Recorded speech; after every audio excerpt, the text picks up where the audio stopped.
ಫಿಸಿಕ್ಸ್ನಲ್ಲಿ PhD ಮುಗಿಸಿ ಈಗ ಸದ್ಯಕ್ಕೆ ಮೈಸೂರಿನ ವಿದ್ಯಾವರ್ಧಕ ಕಾಲೇಜ್ ಆಫ್ ಇಂಜಿನಿಯರಿಂಗ್ನಲ್ಲಿ ಅಸಿಸ್ಟೆಂಟ್ ಪ್ರೊಫೆಸರ್ ಆಗಿ ಕೆಲಸ ಮಾಡ್ತಾ ಇದ್ದಾರೆ. ಅದರ ಜೊತೆಗೆ ನ್ಯಾನೋ ಟೆಕ್ನಾಲಜಿಯಲ್ಲಿ ಸಂಶೋಧನೆಯನ್ನು ಮಾಡ್ತಾ ಇದ್ದಾರೆ.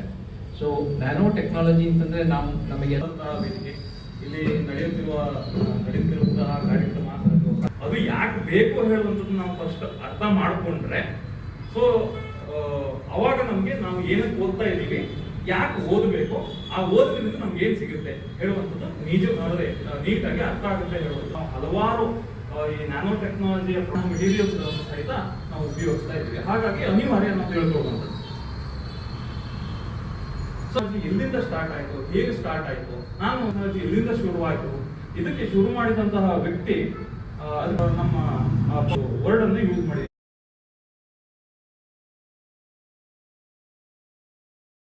ಒಂದು ನ್ಯಾನೋಮೀಟರ್ ಎಷ್ಟು ಸಣ್ಣದು, ಆ ಸ್ಕೇಲ್ ನಲ್ಲಿ ಆ ಸೈಜ್ ನಲ್ಲಿ ಇರುವಂತಹ ಮೆಟೀರಿಯಲ್ಸ್ ಗಳನ್ನ ನಾವು ನ್ಯಾನೋ ಮೆಟೀರಿಯಲ್ ಅಂತ ಕರಿತೀವಿ.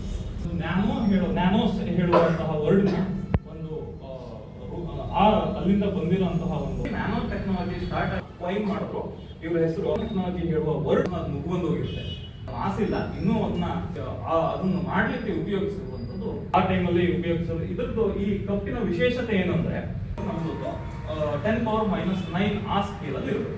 ಅದೊಂದೇ ಅಲ್ಲ, 1 ನ್ಯಾನೋಮೀಟರ್ ಇಂದ 100 ನ್ಯಾನೋಮೀಟರ್ ಒಳಗಡೆ ಯಾವ ಮೆಟೀರಿಯಲ್ ಸೈಜ್ ಇರುತ್ತೋ, 1 ನ್ಯಾನೋಮೀಟರ್ ಇಂದ 100 ನ್ಯಾನೋಮೀಟರ್ ಒಳಗಡೆ ಯಾವ ಮೆಟೀರಿಯಲ್ ಸೈಜ್ ಇರುತ್ತೋ ಅವೆಲ್ಲ ಮೆಟೀರಿಯಲ್ ಗಳನ್ನು ನ್ಯಾನೋಮೀಟರ್ ಅಂತ ಕರಿತೀವಿ. ನೀವು ಕೇಳಬಹುದು ಎಲ್ಲದೂ ಹೊರಗಡೆ ನೀವು 100 ನ್ಯಾನೋಮೀಟರ್ 100 ಆಯಾಮದಲ್ಲೂ ಹೊರಗಡೆ ಇದೆ, 60 ನ್ಯಾನೋಮೀಟರ್ ಎಲ್ಲ ಬದಲಾಗ್ತಾ ಹೋಗ್ತವೆ. ಇನ್ನೂ ಸರಿಯಾಗಿ ಹೇಳ್ಬೋದು. ಚಿನ್ನವನ್ನು ನೋಡಿ ಈ ಕಡೆ ನೋಡಿದ್ರೆ ಸೊ ಲಾಸ್ಟ್ ಬಾಟಲ್, ಸೊ ಇದು ಒಂದು ದೊಡ್ಡ ಗಾತ್ರದ ಚಿನ್ನ. ಅದನ್ನು ನೋಡಿದಾಗ ಅದರ ಕಲರ್ ಏನಿದೆ ಗೋಲ್ಡನ್ ಯೆಲ್ಲೋ ಕಲರ್ ಅಂತಾನೆ ಕರಿತೀವಿ. ಸೊ ಯೆಲ್ಲೋ ಕಲರ್ ಅಲ್ಲೂ ಕಾಣಿಸುತ್ತೆ. ಅದೇ ಚಿನ್ನವನ್ನ ನಾನು ಸಣ್ಣ ಗಾತ್ರಕ್ಕೆ ತೆಗೆದುಕೊಂಡು ಹೋದ್ರೆ 100 ನ್ಯಾನೋಮೀಟರ್ ಸೈಜ್ ಅಲ್ಲಿ ಇದೆ. ಇದರದ್ದು ಕಲರ್ ಈಗ ಒಂಥರ ಡಾರ್ಕ್ ಪಿಂಕ್ ಕಲರ್ ಅಂತ ತಗೊಳ್ಬಹುದು. ಅದೇ ಚಿನ್ನದ ಗುಣಲಕ್ಷಣ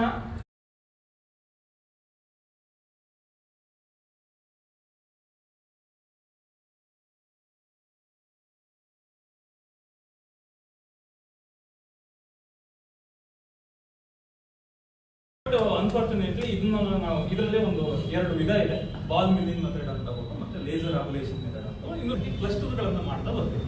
ಸೊ ಅಂದ್ರೆ ಫುಲ್ ಆಟಮ್ ಅಂದ್ರೆ ಕಾಣಿಸ್ತಾ ಇದೆ ಇದು.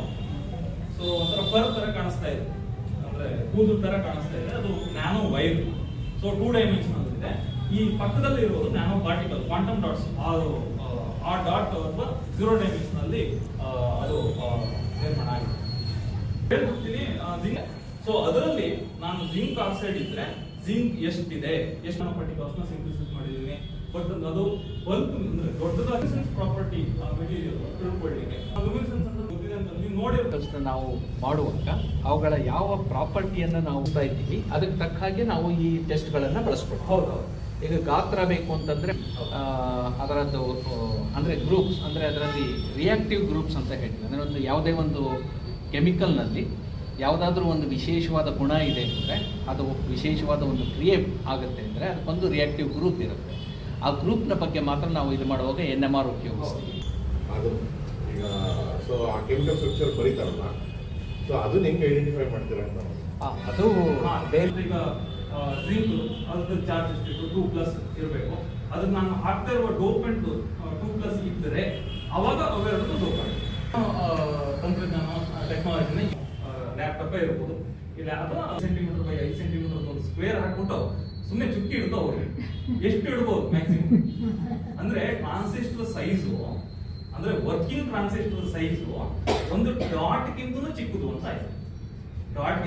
ಡಾಟಿಗೆ ಹೋಲಿಕೆ ಮಾಡುವಾಗ 17,000 ಟ್ರಾನ್ಸಿಸ್ಟರ್ಗಳು ಡಿವೈಸ್ಗಳು ಒಂದಕ್ಕೆ ಒಂದು ಟಚ್ ಆಗದೇ ಇರೋ ತರ, ಅಂದ್ರೆ ಈಗ ಟಚ್ ಆದ ತಕ್ಷಣ ಮಾಲ್ ಫಂಕ್ಷನ್ ಆಗುತ್ತೆ, ರಿಸಲ್ಟ್ಗಳು ಸರಿ ಬರಲ್ಲ, ವರ್ಕ್ ಆಗಲ್ಲ. ಆ ತರ ಮಾಡಿ 17,000 ಕೋಟಿ ಟ್ರಾನ್ಸಿಸ್ಟರ್ಗಳನ್ನು 5 ಸೆಂಟಿಮೀಟರ್ ಬೈ 5 ಸೆಂಟಿಮೀಟರ್ ಅಲ್ಲಿ ಇಟ್ಟಿದ್ದೀವಿ ಅಂತಂದ್ರೆ ಟೆಕ್ನಾಲಜಿ ಎಷ್ಟು ಅಂದ್ರೆ ಮೊಬೈಲ್ ಮೊಬೈಲ್ ಇರ್ಬೋದು, ಹಾಗೆ ಕರ್ವ್ ಟಿವಿ, ಮತ್ತು ಮುಂಚೆ ಏನಿತ್ತು ಕ್ಯಾಥೋಡ್ ರೇ ಟಿವಿಗಳಿದ್ವು, ಅದು ಹೋಗ್ಬಿಟ್ಟು ಈಗ LCD ಟಿವಿಗಳು ಬಂದು LED ಟಿವಿಗಳು ಬಂದು LED ಅಲ್ಲಿ ನ್ಯಾನೋ ಮೆಟೀರಿಯಲ್ಸ್ ಯೂಸ್ ಮಾಡ್ತಾ ಇರ್ತಾರೆ. ಮತ್ತು ತುಂಬಾ ಫ್ಲೆಕ್ಸಿಬಲ್ ಆಗಿರುತ್ತೆ. ಅಂದ್ರೆ ನಿಮ್ಗೆ ಕರ್ವ್ ಬೇಕಂದ್ರೆ ಕರ್ವ್ ಮಾಡ್ಕೊಳ್ಬಹುದು, ನೆಟ್ಗೆ ಬೇಕಂದ್ರೆ ನೆಟ್ಗೆ ಇಟ್ಕೊಳ್ಬಹುದು. ಈಗ ಅದಕ್ಕಿಂತ ಮುಂದೆ ಹೋಗಿ OLED ಟಿವಿ, ಆರ್ಗ್ಯಾನಿಕ್ LED ಟಿವಿಗಳು ಬರ್ತಾ ಇದೆ. ಚಿಪ್ಗಳಲ್ಲಿ ನ್ಯಾನೋ ಮೆಟೀರಿಯಲ್ಸ್ ಗಳನ್ನ ಟೆಕ್ನಾಲಜಿನ ಯೂಸ್ ಮಾಡ್ತಾರೆ. ಇನ್ನು ಈಗ ಅದೇ ಜೋಬಲ್ ಹಾಕೊಂಡು ಹೋಗ್ಬೋದು ಈ ಸೋಲಾರ್ ಸೆಲ್ಸ್ ಗಳು. ಸೊ ಇಲ್ಲಿ ಏನು ಬಂದಿದೆ, ಈ ಹೈ ಸ್ಪೀಡ್ ಇಂಟರ್ನೆಟ್ ಗಳನ್ನೆಲ್ಲ ಯೂಸ್ ಮಾಡ್ತಾ ಇದೀವಿ. ಕಾರಣ ಅಷ್ಟೇ ಜಾಸ್ತಿ ಆದದ್ದು, ಹಾಗಾಗಿ ಆಪ್ಟಿಕಲ್ ಫೈಬರ್ ಕಮ್ಯುನಿಕೇಶನ್ ಅಲ್ಟ್ರೇಷನ್ ಇರ್ಬೋದು. ಇನ್ನು ವಿಂಡ್ ಮಿಲ್ ಗಳಲ್ಲೂ ಸಹಿತ ವಿಂಡ್ ಮಿಲ್ ಬರೀ ಅಲ್ಲಿ ಈಗ ರೀಸೆಂಟ್ ಆಗಿ ನಾವು ನ್ಯೂಸ್ ಅಲ್ಲಿ ನೋಡ್ತಾ ಇದ್ದೀವಿ, ಭಾರತಕ್ಕೂ ಹೈಡ್ರೋಜನ್ ಕಾರ್ಗಳು ಬಂದಿದೆ. ಎಲ್ಲಾ ಸಚಿವರು ಅದರಲ್ಲೇ ಓಡಾಡ್ಕೊಂಡಿದ್ದಾರೆ. ಎಲ್ಲೋ ಹೋಗಿರ್ತೀವಿ, ಯಾವ್ದೋ ಒಂದು ಶೂ ತಗೋಬೇಕು ಅಂತ ಅನ್ಕೊಳ್ತೀವಿ, ಅಡಿದಾಸ್ ಶೂ ತಗೋಬೇಕು ಅಂತ. ಅದನ್ನ ನೋಡಿದ್ರೆ ನಮ್ಗೆ ಆಮೇಲೆ ಮನೆಗೆ ಬಂದು ನೋಡ್ತೀವಿ, ಅದು ಅಡಿದಾಸ್ ಆಗಿರೋದು ಅಡಿಬಾಸ್ ಆಗಿರುತ್ತೆ. ಬರ್ತಾರೆ, ಒಂದಷ್ಟು ಏನೋ ಒಂದು ಪೌಡರ್ ನ ಹಾಕ್ತಾರೆ, ಒಂದು ಬ್ರಷ್ ಇಟ್ಕೊಂಡು ಉದ್ದುತ್ತಾರೆ, ಆಮೇಲೆ ಅದಕ್ಕೆ ಪ್ರಿಂಟ್ ಅನ್ನು ತಗೊಂಡು ಹೋಗ್ತಾರೆ. ಅದು ಹೇಗಾಗುತ್ತೆ? ಅಲ್ಲಿ ಯೂಸ್ ಮಾಡ್ತಾ ಇರೋದು ನ್ಯಾನೋ ಮೆಟೀರಿಯಲ್ಸ್. ಸೊ ನೀವು ಬೇಕಾದ್ರೆ ಮನೆಗೆ ಹೋಗ್ಬಿಟ್ಟು ನೋಡಿ, ಒಂದು ಮೊಬೈಲ್ ಮೇಲೆ ಡೀಟೇಲ್ಸ್ ಜಾಸ್ತಿ ಆಗ್ತಾ ಹೋಗುತ್ತೆ. ಮೆಡಿಸಿನ್ ಅಲ್ಲಿ nano technology, targeted drug delivery ಅಂತ ಹೇಳ್ತೀವಿ. ಇಲ್ಲಿ ಈ ಫೀಲ್ಡ್ ಅಲ್ಲಿ ರಿಸರ್ಚ್ ಸಿಕ್ಕಾಪಟ್ಟೆ ನಡೀತಾ ಇದೆ.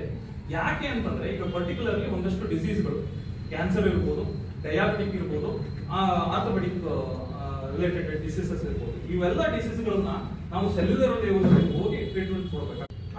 RNA ಅಂದ್ರೆ ಡೆಡ್ ಸೆಲ್, ಅದು ಮುಂಚೆ ಹೋಗಿ ಅದು ಎಲ್ಲ ನಮ್ಮ ಬಾಡಿಯಲ್ಲಿರುವ ಪ್ರತಿರೋಧಕ ಶಕ್ತಿಗಳಿಗೆ ಅದು ಒಂದು ಮೆಸೇಜ್ ಕೊಡ್ಲಿ, ನೆಕ್ಸ್ಟ್ ಬರೋರು ಇದ್ದಾರೆ, ನೀವು ಈಗಲೇ ರೆಡಿ ಆಗಿರಿ, ನೀರು ಅದರ ಒಳಗಡೆ ಹೀರದೆ ಇರಲಿ ಅಂತ ಬಿಟ್ಟು, ಮತ್ತೆ ಅದರದ್ದು ಗ್ಲೋ ಜಾಸ್ತಿ ಆಗಲಿ ಅಂತ ಬಿಟ್ಟು.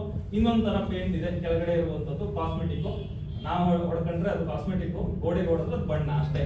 ಸೊ ಇನ್ನು ಸನ್ಸ್ ಅದು ಅಷ್ಟೇ, ವಾಟರ್ ಹೀರದೆ ಇರಲಿ, ಅಥವಾ ಸೆಲ್ಫ್ ಕ್ಲೀನಿಂಗ್, ಅಂದ್ರೆ ಫಸ್ಟ್ ಕೊಳೆ ಅಂಟುಕೊಳ್ಳಲ್ಲ.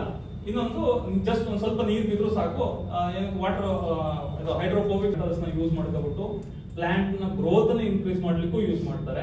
ಪ್ಲಾಂಟ್ ನ ಗ್ರೋತ್ ಇನ್ಕ್ರೀಸ್ ಆಗೋದ್ರ ಜೊತೆಗೆ ಬರುವ ಬೆಳೆಯ ಅದು ವೃದ್ಧಿ ಆಗ್ಲಿ ಅಂತ ಬಿಟ್ಟು ಯೂಸ್ ಮಾಡ್ತಾರೆ. ಇನ್ನು ಪೆಸ್ಟಿಸೈಡ್ಸ್ ಆಗಿ ಯೂಸ್ ಮಾಡ್ತಾರೆ.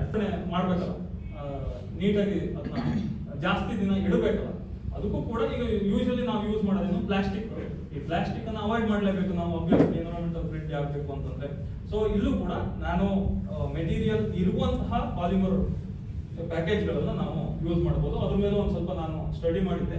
ಸೊ ಇದು ಕೆಳಗಡೆ ನಾವು ಮಾಡಿರುವಂತದ್ದು HPMC, hydroxy propyl methyl solutions ಹೇಳುವಂತದ್ದು ಒಂದು ಬಯೋಡಿಗ್ರೇಡೇಬಲ್ ಪಾಲಿಮರ್, ಈಟೇಬಲ್ ಪಾಲಿಮರ್ ಅದು. ಅದರಲ್ಲಿ ನಾವು ಅದಕ್ಕೆ ನ್ಯಾನೋ ಮೆಟೀರಿಯಲ್ ಗಳನ್ನ ಡೋಪ್ ಅಬ್ವಿಯಸ್ಲಿ ಎಲ್ಲರಿಗೂ ಮನೆಯಬೇಕು. ಸೊ ಅಲ್ಲಿ ಎಲ್ಲೆಲ್ಲಿ ಯಾವ ಭಾಗದಲ್ಲಿ ನಾವು ನ್ಯಾನೋ ಮೆಟೀರಿಯಲ್ ಯೂಸ್ ಆಗುತ್ತೆ ಅಂತಂದ್ರೆ ಆಲ್ಮೋಸ್ಟ್ ಎಲ್ಲಾ ಭಾಗಗಳಲ್ಲೂ ನ್ಯಾನೋ ಮೆಟೀರಿಯಲ್ಗಳು ಯೂಸ್ ಆಗುತ್ತೆ. ಸ್ಟಾರ್ಟಿಂಗ್ ಫ್ರಮ್ ಸಿಮೆಂಟ್ ಅಲ್ಲಿ ನ್ಯಾನೋ ಮೆಟೀರಿಯಲ್ಸ್ ಇದೆ, ಅದ್ರದ್ದು ಶಕ್ತಿ ಜಾಸ್ತಿ ಆಗಲಿ ಮತ್ತೆ ಡ್ಯೂರೇಬಿಲಿಟಿ ಜಾಸ್ತಿ ಆಗಲಿ ಅಂತ ಬಿಟ್ಟು ಅದ್ರ ಪಾಡಿಗೆ ಅದೇ ಸರಿ ಮಾಡ್ಕೊಳ್ಳಿ, ಹೀಲಿಂಗ್ ಎಫೆಕ್ಟ್ ನ ಯೂಸ್ ಮಾಡ್ಕೊಬಿಟ್ಟು ನ್ಯಾನೋ ಮೆಟೀರಿಯಲ್ ಯೂಸ್ ಮಾಡ್ತೀವಿ. ಇನ್ನು ನ್ಯಾನೋ ಮೆಟೀರಿಯಲ್ ಯೂಸ್ ಮಾಡಿದಾಗ ಇನ್ನೊಂದು ಅಡ್ವಾಂಟೇಜ್ ಏನಂತಂದ್ರೆ ಕಾರ್ಬನ್ ಫುಟ್ ಪ್ರಿಂಟ್ ಕಮ್ಮಿ ಆಗ್ತಾ ಹೋಗುತ್ತೆ. ನಾರ್ಮಲ್ ಕೆಟಲಿಸ್ಟ್ ಆಗಿ ಅದರಲ್ಲಿ ಸೇರಿಸಿರ್ತಾರೆ, ಅದು ಒಂದು. ಎರಡನೇದೇನು ಅಂತಂದರೆ, ಕೆಟಲಿಸ್ಟ್ಗಳು ಯಾಕೆ ನ್ಯಾನೋ ರೂಪದಲ್ಲಿ ಬೇಕು ಅಂತಂದರೆ, ನ್ಯಾನೋ ಪಾರ್ಟಿಕಲ್ ಆದಾಗ ಅದರ ಸರ್ಫೇಸ್ ಏರಿಯಾ ಜಾಸ್ತಿ ಆಗುತ್ತೆ. ಸರ್ಫೇಸ್ ಏರಿಯಾ ಜಾಸ್ತಿ ಆದಾಗ ರಿಯಾಕ್ಷನ್ ಜಾಸ್ತಿ ಆಗೋದಕ್ಕೆ ಅವಕಾಶ ಇರುತ್ತೆ. ಅವ್ರು ಆಗಲೇ ಹೇಳಿದ್ರು ಅದು. ಸೊ ಅದಾಗಲ್ಲ, ಆ ಮಟ್ಟಕ್ಕೆ ಎಲ್ಲರಿಗೂ ಕೊಡುವಂತ, ಎಲ್ಲ ಡಿಸೀಸ್ಗೂ ಕೊಡುವಂತ ಮಟ್ಟಕ್ಕೆ ಇದು ಬಂದಿಲ್ಲ.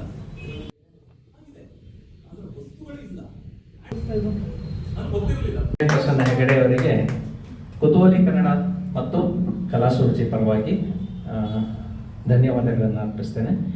ನಮ್ಮ ಒಂದು ಕೃತಜ್ಞತೆಯ ದ್ಯೋತಕವಾಗಿ ಒಂದು ಸಣ್ಣ ಕಿರುಕಾಣಿಕೆಯನ್ನು ಸ್ವೀಕರಿಸಬೇಕು ಅಂತ ಕೇಳಿ